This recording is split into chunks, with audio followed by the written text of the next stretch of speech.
Hello guys, saving fund channel पर आपका बहुत बहुत स्वागत है। आज के वीडियो में हम बात करने वाले हैं एसबीआई की एक स्कीम के अंदर सिर्फ अगर आप 1000 रुपये इन्वेस्टमेंट करके 5 करोड़ रुपए तक का फंड कैसे बना सकते हैं।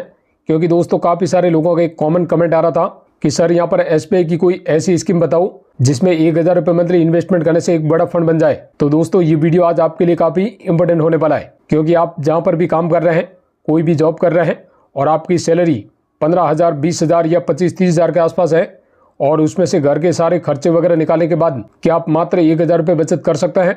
और इसमें अगर आपका जवाब है बिल्कुल कर सकते हैं, तो दोस्तों इसी 1000 रुपये मंथली से आप एक टाइम पीरियड के बाद 5 करोड़ रुपए तक का फंड बना सकते हैं। और दोस्तों ये कोई मजाक नहीं है, क्योंकि म्यूचुअल फंड में कंपाउंडिंग की पावर काम करती है, जिससे यहाँ पर इन्वेस्टमेंट किया गया आपका कम पैसा भी बहुत जल्दी है जो ग्रो होता है। तो वीडियो काफी इंपॉर्टेंट होने वाली है, इस वीडियो को लास्ट तक थोड़ा ध्यान से देखिएगा।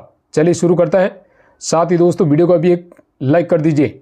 चलिए दोस्तों, यहाँ पर एवरेज मंथली इनकम मानकर चलता है कि आपकी जो इनकम है वो 20,000 रुपए है। तो इस इनकम का दोस्तों यहाँ पर 5% यानी कि 20,000 का 5% 1000 रुपये मंथली आपको इन्वेस्टमेंट करना है एसबीआई की इस स्कीम के अंदर। दोस्तों एसबीआई देश की सबसे बड़ी बैंक होने के साथ साथ म्यूचुअल फंड एएमसी में भी नंबर 1 कंपनी है, जो यहाँ पर करीब 10 लाख करोड़ रुपए म्यूचुअल फंड के अंदर मैनेज करती है। तो आप समझ सकते हैं कि कंपनी काफी शानदार है। अब यहाँ पर वैसे दोस्तों एसबीआई के बहुत सारे म्यूचुअल फंड प्लान है, लेकिन उसमें से आज तक का सबसे best fund SBI Contra fund direct growth plan होने वाला है, जिसको हम इस वीडियो में देखने वाले हैं। इस फंड का दोस्तों अभी जो एनबी प्राइस है वो यहाँ पर करीब 436 रुपए की है। एनएवी दोस्तों किसी भी म्यूचुअल फंड की यूनिट प्राइस होती है। अगर हम एसबीआई कॉन्ट्रा फंड के रिटर्न्स की बात करें तो पिछले एक साल में इस फंड ने 44.26% के रिटर्न दिए हैं, जबकि लास्ट 3 ईयर में 28.93% के रिटर्न दिए हैं। और वहीं 5 साल के रिटर्न की बात करें तो यहाँ पर 32.81% के रिटर्न दिए हैं। यानी कि दोस्तों अगर हम ऑल टाइम रिटर्न्स की बात करें तो इस फंड ने दोस्तों 18.46% के जो रिटर्न्स जनरेट किए हैं। ये फंड दोस्तों 1 जनवरी 2013 को लॉन्च हुआ था। अगर हम इसके फंड साइज की बात करें तो वो यहाँ पर 39,384 करोड़ रुपए का है। यानी इतने पैसे लोगों ने इस फंड में इन्वेस्टमेंट किए है। लॉक इन टाइम पीरियड की बात करें इसमें कुछ नहीं है, यानी कि इन्वेस्टमेंट किया गया पैसा आप जब चाहें तब रिडीम कर सकते हैं। इस फंड के दोस्तों अगर हम एग्जिट लोड की बात करें तो वो 1% होगा। अगर इन्वेस्टमेंट किया गया पैसा आप 1 साल से पहले रिडीम करते हैं तो आपका जो भी टोटल अमाउंट होगा उसमें से 1% आपको एग्जिट लोड देना होगा 1 साल से पहले रिडीम करने पर। वहीं अगर हम इसके एक्सपेंस रेशियो की बात करें तो वो यहाँ पर 0.56% का है। एक्सपेंस रेशियो दोस्तों एक खर्चा होता है जो म्यूचुअल फंड एएमसी आपके पैसों को मैनेज करने के लिए आपसे चार्ज लेती है।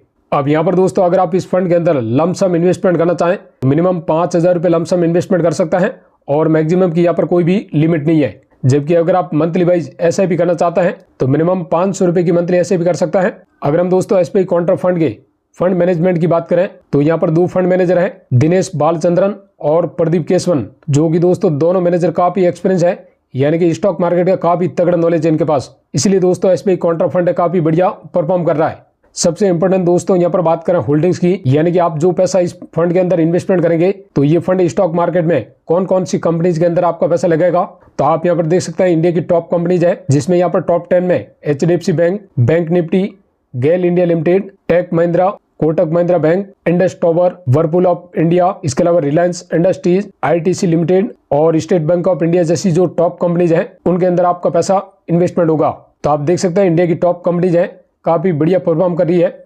इसलिए दोस्तों आने वाले टाइम में आपको रिटर्न्स काफी बढ़िया मिल सकते हैं। अगर हम दोस्तों इस फंड के सेक्टर वाइज होल्डिंग्स की बात करें, इस फंड का 20% पैसा फाइनेंशियल सेक्टर में जाएगा, 14% एनर्जी सेक्टर में, 9.5% के करीब टेक्नोलॉजी के अंदर, जबकि यहाँ पर 7.5% हेल्थ केयर सेक्टर में, वहीं कंज्यूमर स्टेबल्स के अंदर 5.5% और बाकी का दोस्तों पैसा यहाँ पर 42% करीब अदर सेक्टर में जाएगा। तो यहाँ पर दोस्तों जो स्टॉक होल्डिंग है और जो सेक्टर होल्डिंग्स है वो काफी शानदार रखी गई है। तो ये हुई दोस्तों इस फंड की बेसिक डिटेल। अब यहाँ पर हम कैलकुलेशन करके देख लेते हैं कि अगर आप इस फंड में 1000 रुपये मंथली इन्वेस्टमेंट करते हैं तो कैसे 5 करोड़ रुपए का फंड बन सकता है। चलिए कैलकुलेशन करते हैं।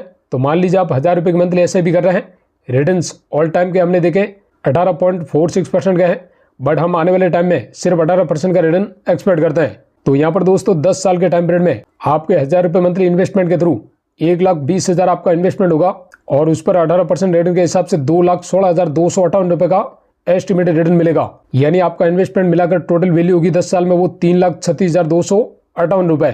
अगर इसको आप 15 साल तक कंटिन्यू इन्वेस्टमेंट करते हैं तो 1,80,000 आपका इन्वेस्टमेंट होगा, जिस पर 18% रिटर्न के हिसाब से 7,39,209 रुपए का एस्टिमेटेड रिटर्न मिल जाएगा। यानी दोस्तों 15 साल में जो आपके मंथली 1,000 रुपए की वैल्यू है वो यहाँ पर 9,19,209 रुपए हो जाएगी। अगर हम दोस्तों 20 साल के टाइम पीरियड की बात करें तो 2,40,000 आपका इन्वेस्टमेंट होगा, जिस पर 21,03,487 रुपए का एस्टिमेटेड रिटर्न मिलेगा। यानी 20 साल में आपका 1,000 रुपए मंथली की फाइनल वैल्यू 23,43,487 रुपए हो जाएगी। अगर 25 साल के टाइम पीरियड की बात करें तो टोटल आपका 3 लाख इन्वेस्टमेंट होगा, जिस पर 55,23,312 का एस्टिमेटेड रिटर्न मिलेगा। यानी जो फाइनल वैल्यू बनेगी 25 साल में वो 58,23,312 रुपए।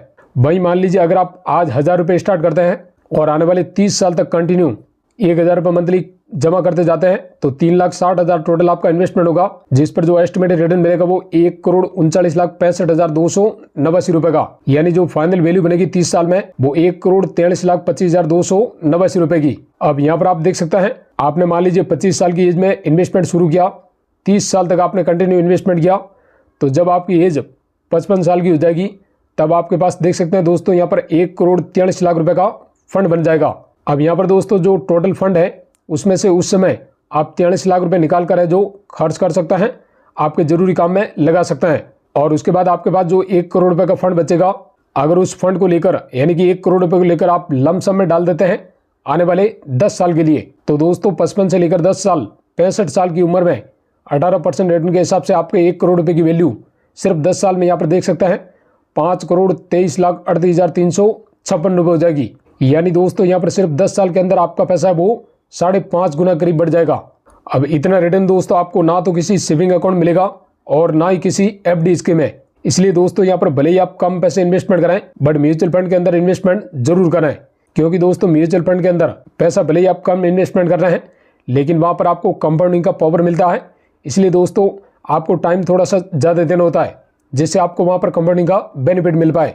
अब यहाँ पर दोस्तों कुछ लोगों का क्वेश्चन होगा कि 30 साल बाद महंगाई तो भी बढ़ेगी, तो देखिए दोस्तों 30 साल में ये जो 1,43,00,000 रुपए का फंड बना है, अगर इसमें मान लीजिए इन्फ्लेशन रेट को आप एडजस्ट भी कर देते हैं तो भी दोस्तों आपके पास करीब उस समय 50 लाख रुपए की वैल्यू होगी। आप समझ सकते हैं दोस्तों, अगर आपके पास आज 50 लाख रुपए है तो उसकी वैल्यू कितनी मान सकता है, तो वो सेम वैल्यू दोस्तों 30 साल बाद भी होगी। अब यहाँ पर दोस्तों म्यूचुअल फंड में टैक्स भी आपको देना होता है, तो टैक्स की अगर हम यहाँ पर बात करें तो अगर आप इन्वेस्टमेंट किया गया पैसा 1 साल से पहले रिडीम करते हैं तो आपको यहाँ पर 20% short term capital gain tax देना होता है। वहीं अगर आप 1 साल के बाद कभी भी पैसा रिडीम करते हैं और आपको किसी भी एक फाइनेंशियल ईयर में 1.25 लाख रुपए से ज्यादा की इनकम होती है, अलग से प्रॉफिट होता है, तो वहां पर आपको 12.5% का long term capital gain tax लगता है। अब यहाँ पर दोस्तों अगर आप इन्वेस्टमेंट करना चाहते हैं तो आपको यहाँ पर सबसे पहले एक डीमेट अकाउंट की रिक्वायरमेंट रहेगी। तो यहाँ पर दोस्तों वीडियो के डिस्क्रिप्शन बॉक्स में एंजल 1 का लिंक दिया हुआ है, जिस पर क्लिक करके दोस्तों आप अपना फ्री में डीमेट अकाउंट ओपन कर सकते हैं और उसके बाद इन्वेस्टमेंट शुरू कर सकते हैं।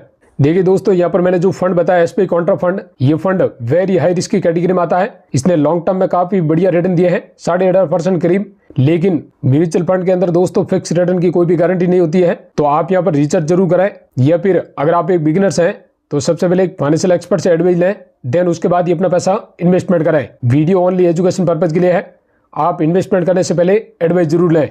इस वीडियो से रिलेटेड अगर आपका कोई भी क्वेश्चन है तो आप कमेंट बॉक्स में टाइप करके जरूर बताएं। आई होप वीडियो आपको पसंद आया होगा, वीडियो को लाइक जरूर करें। साथ ही यहाँ पर इसी प्रकार की लेटेस्ट वीडियो पाने के लिए आप हमारे चैनल को सब्सक्राइब कर सकते हैं। Thanks for watching.